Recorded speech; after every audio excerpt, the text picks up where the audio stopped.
Selamat datang di channel Pemuja Malam. Jangan lupa like, share, and subscribe ya. Terima kasih.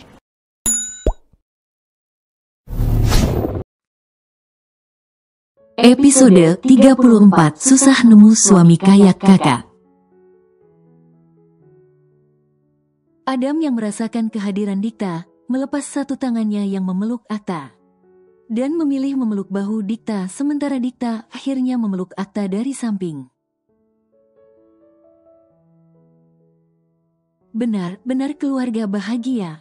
Pagi yang sebenarnya cerah bagi Aurel jika saja bapak hamil di keluarganya itu tidak rewel.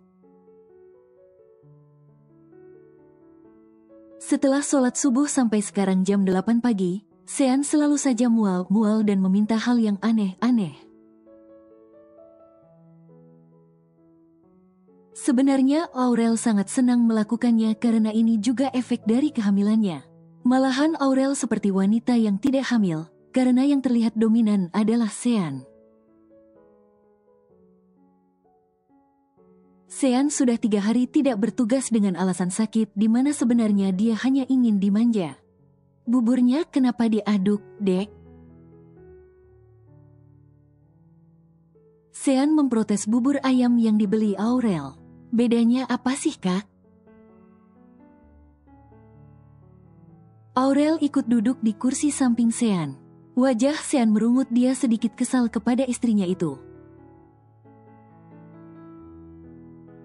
Karena Sean tidak ingin buburnya diaduk walaupun rasanya sendiri akan tetap sama. Gak mau makan? Aurel menarik mangkok bubur tersebut yang membuat Sean membuang muka. Nanti dedek bayinya lapar loh, Kak. Aurel menggoda Sean dengan mulai memakan bubur yang harusnya untuk Sean. Cewek emang gak peka. Jawab Sean yang membuat Aurel tertawa. Aurel menaruh sendok yang dia genggam kemudian menarik wajah Sean dengan cara mencubit kedua pipinya. Pria dewasa hampir berkepala 4 itu pasrah saja saat istrinya memperlakukan dirinya begitu. Utututu tayang.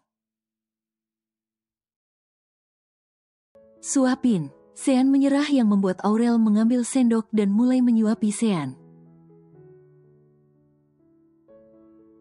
Di saat Aurel menyuapi Sean, ia mendengar dering ponsel yang berasal dari ponselnya. Aurel segera mengambil ponselnya dan mengangkat telepon tersebut. Setelah mengangkat dan berbicara sejenak, Aurel kembali ke meja makan dan mendapati Sean yang sudah makan sendiri. Siapa, Dek? Temen kuliah.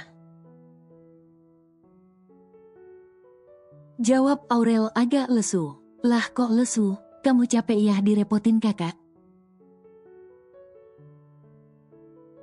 Sean menatap Aurel. Bentar lagi sidang skripsi dan skripsiku belum kelar sampai sekarang, jadi harus begadang malam ini.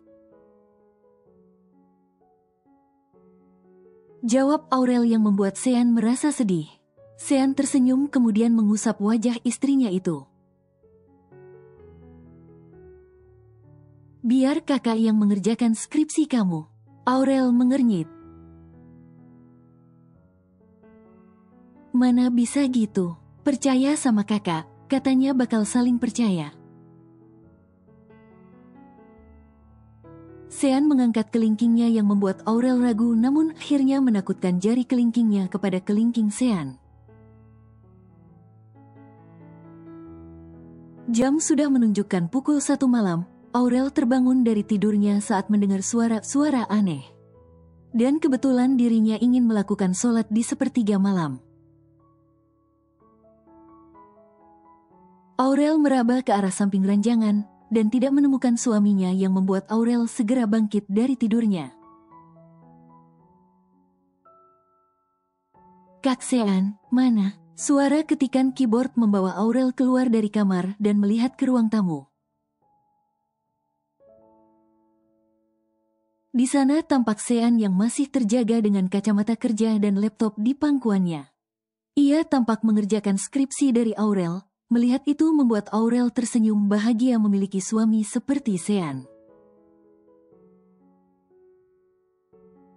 Aurel menghampiri Sean yang membuat Sean sadar akan kehadiran istrinya. Sean melirik Aurel dan melepas kacamatanya sebelum menaruh laptop di meja. Sebelum dirinya menarik Aurel ke dalam pelukannya dan merangkulnya. Kok bangun? Mau sholat tahajud ya? Kakak belum tidur lagi. Sean mencium kening Aurel. Aurel memandang suaminya yang sudah memperlihatkan ekspresi mengantuk.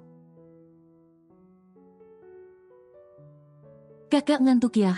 Gak apa-apa, skripsinya dikerjain lain kali aja, atau aku aja yang lanjutin. Kakak kan masih sering mual, nanti sakit lagi loh.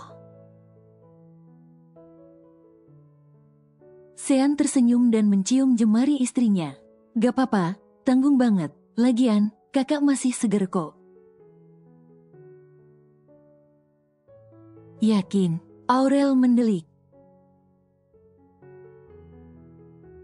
Sean mengangguk. Aurel mengetahui bahwa suaminya berbohong. Namun Aurel bisa apa ini keinginan dari Sean sendiri. Sana masuk kamar, sholat, terus tidur ya. Gak baik ibu hamil begadang. Bapak hamil juga. Kekeh, Aurel. Aurel berdiri dan berjalan masuk ke kamar. Sean masih memandanginya. Aurel yang melihat itu segera berlari kembali ke arah Sean dan memeluk suaminya itu. Makasih kak, aku sayang banget sama kakak. Sehat-sehat ya, susah nemu suami kayak kakak. Ujar Aurel terisak di pelukan Sean. Kamu nangis? Sean melepas pelukannya. Gak, cuma kelilipan. Aku mau tidur di sofa aja nemenin kakak. Bangunin jam 2 aja buat sepertiga malamnya. Jawab Aurel mengusap air matanya. Sean berpikir sejenak kemudian mengangguk. Sean kemudian menidurkan Aurel berbantal pangkuannya. Setelahnya Sean kembali memakai kacamata dan mengerjakan skripsi Aurel.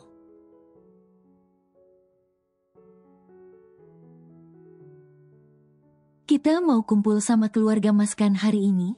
Dikta sudah memakai setelah terbaiknya yaitu gamis couple, begitupun dengan Adam yang serasi kemejanya dengan baju akta. Jadi, Mama ngajak kita kumpul. Nanti bakal ada keluarga Mama datang, sekalian aja biar makin dekat. Jawab Adam mengancing kemejanya. Tapi kamu udah sehat kan? Kalau kamu masih agak mual, kita gak usah pergi ya. Dikta tersenyum kemudian menatap wajah suaminya. Aku kuat kok, Mas percaya deh. Adam mengangguk kemudian mencium pipi istrinya itu, setelah selesai mengancing kemejanya. Adam menyemprotkan parfum miliknya dan colongi gel ke tangannya. Keluarga Mama agak begitulah. Nanti kamu gak usah ambil di hati ya, biar Mas aja yang jawab. Adam meraih tangan Dikta kemudian menyapukan colongi ke tangan Dikta. Dikta mengangguk, kemudian berjalan ke ranjang menggendong akta yang juga sudah rapi. Anak bunda juga sudah tampan. Anaknya Babah Adam juga dong. Adam mencium pipi putranya. Ya udah yuk jalan, nanti kita telat. Hari ini adalah acara kumpul keluarga bersama keluarga Adam, di mana Dikta sebenarnya sangat kaku. Karena dia takut dengan pandangan keluarga Adam kepada dirinya. Dikta adalah seorang janda dan juga yatim piatu. Malahan ini bisa menjadi bahan keluarga Adam menilai dirinya. Walaupun mertuanya sangat baik, tapi siapa yang tahu sifat keluarga yang lain? Kamu jangan takut, walaupun mereka bakal menilai kamu, kan ada Mas. Adam meyakinkan Dikta sebelum masuk ke mobil. Mereka kemudian masuk ke mobil dan bergegas menuju kediaman orang tua Adam. Tak butuh waktu lama untuk Ada dan Dikta sampai di sana. Adam mengambil akta kemudian menggendongnya saat keluar dari mobil. Tangan satunya kemudian menggenggam tangan Dikta masuk ke dalam rumah. Assalamualaikum. Adam dan Dikta memberi salam yang membuat semuanya menjawab salam. Nampak ramai di sana ada saudara dari Mama Naswa beserta sepupu-sepupu Adam. Menantu sama cucu Mama datang. Mama Naswa berjalan ke arah Dikta kemudian memeluknya dan mencium pipi Akta. Tampak tatapan sinis dari sepupu dan tante dari Adam yang membuat perasaan Dikta tidak enak. Jadi ini istri kamu, Dam, janda tapi gak cantik banget. Tante Adam membuka suara. Adam tersenyum kemudian duduk di kursi. Jadi ini anak tante, cantik tapi kok gak nikah-nikah. Dek. Dikta membulatkan mata sempurna saat Adam membalas sindiran telat tersebut. Tante Adam memerah malu. Dia kan nyarinya bener jodoh yang terbaik, Dam.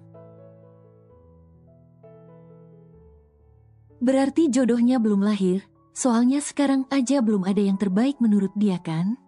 Jawab Adam. Mama Naswa di belakang sana tersenyum puas karena Adam berhasil bersikap tegas. Ini anak tiri kamu, Adam, ngapain sih kamu manjain segala, pakai baju couple, dia kan bukan anak kandung kamu.